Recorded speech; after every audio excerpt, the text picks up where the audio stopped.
Kingsman: The Secret Service is one of the greatest spy movies of our time. It's fun, stylish, unique, while also remaining true to its genre, and features one of the best action sequences ever put to screen. You know the one. So when I heard that Matthew Vaughn, the director of that movie and the director of the best movie in the X-Men franchise, was working on a wholly new spy franchise, I was stoked. So stoked, I figured I didn't even need to watch the trailers. I mean, just look at the cast. Henry Cavill, Sam Rockwell, Bryce Dallas Howard, John Cena, Samuel L. Jackson. I mean, I'm basically holding my money in my palms begging to hand it over. So I was surprised when I kept on hearing from people who watched the trailer and had nothing good to say about it. Then the reviews came out and it wasn't looking too good. How could this happen? Sure, Vaughn himself had directed a few underwhelming follow-ups to the original Kingsman movie, but this was meant to be his return to form, goddammit. Surely Apple TV wouldn't throw another $200 at Matthew Vaughn for another dud, right?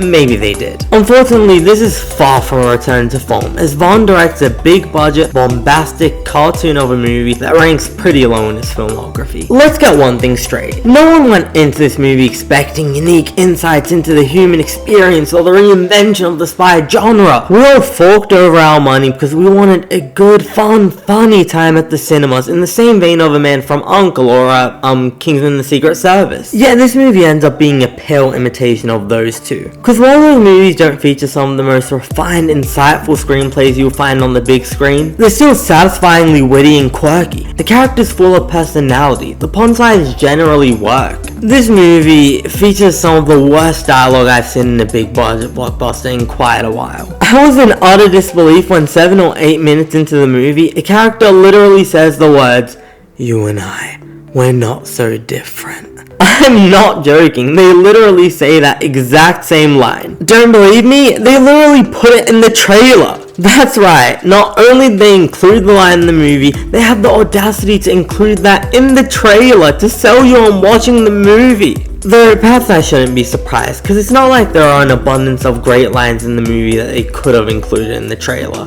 But if you were to watch the rest of the movie in search of superior lines to include in the marketing, you'll find gems such as, "There's a reason I'm called the Keeper of Secrets, because I keep them." Ugh! Who wrote this? Jason Fuchs?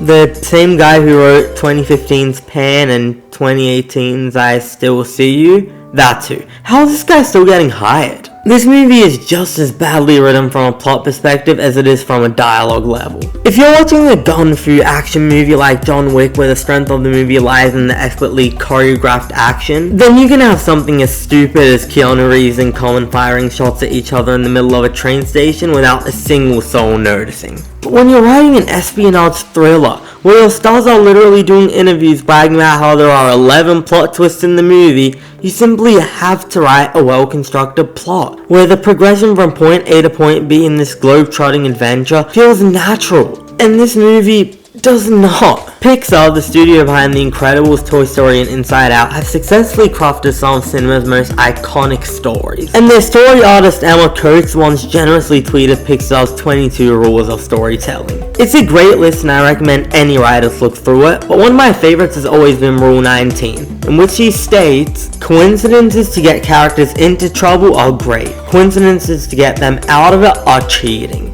Can you guess how Argylle treats this rule? It doesn't just break it. It absolutely spits on it, violates it, and rips it apart piece by piece when a character randomly dancing unveils a secret that could have been in one of about 90 places. Don't you worry though, because this is a movie that has its characters call out how dumb it is. Like that makes its egregious screenplay any less egregious. This movie is projected to gross between 15 to 20 million its opening weekend, and for a movie which has a $200 million budget attached, that is a terrible number. Yet it's safe to assume that about 50% of the people watching it on opening weekend were drawn in because of the star-studded cast. So you think that's the one thing this movie will get right? I mean, even David Ayer's Suicide Squad, one of the most incompetent blockbusters of our times, had great performances from the likes of Margot Robbie, Will Smith, Viola Davis, Jay Hernandez, and friggin' Jai Courtney, who generally can't deliver a good performance if his life depended on it. This movie doesn't even have that going for it. Sam Rockwell is pretty great just being his usual charming self, and Cranston delivers a delightfully comedic performance, but everyone else here is in their worst element. Henry Cavill plays a less charming version of Napoleon Solo. John Cena is just told to be John Cena for the 5 minutes he's in the movie. Sam Jackson is just Sam Jackson. Bryce Dallas Howard does nothing to elevate the movie, and Dua Lipa is just terrible. To be fair, she wasn't any better in Barbie, but at least her inclusion in that movie made sense when you consider what she was able to bring to the movie's soundtrack. But her role in this movie absolutely makes no sense. Oh wait, it's stunt casting. They want Dua Lipa fans such as myself to be more excited for the movie. I get it though. Sorry, it didn't really work though. The action isn't particularly good either, which is doubly embarrassing, because you can tell that the action, particularly in the climax, is the filmmakers desperately trying to create the next big thing. Their answer to the church scene in the first Kingsman, and it does so by using an excess of CGI and green screen with not an ounce of the craft that went into the scene they're trying to outdo. Then again, we should have expected terrible CGI all over the board. I mean, have you looked at the CGI cat? Why would they stop there? It's a complete monstrosity.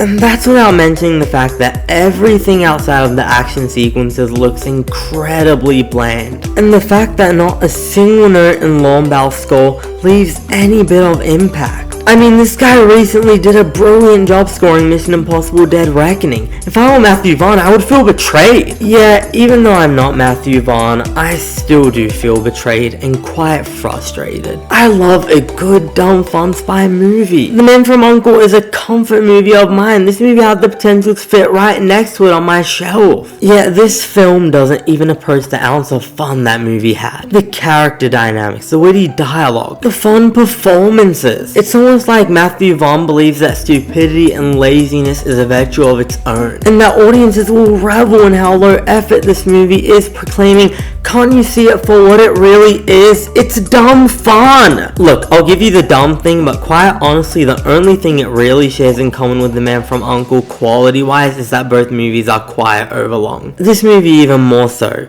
Just keeps going and keeps going and keeps going. I heard a lot of people make fun of the "from the twisted mind of Matthew Vaughn" thing which was in the trailers, but maybe that was an accurate description after all. Just not in the way they intended. And I'm giving this one a 4 out of 10. Thanks for watching. If you enjoyed the video, please leave a like and subscribe, and let us know what you thought about the movie in the comments below. That's if you're one of the 5 people in the world who have seen it. Thanks for watching. I'm Cinemike, and I will see you next time.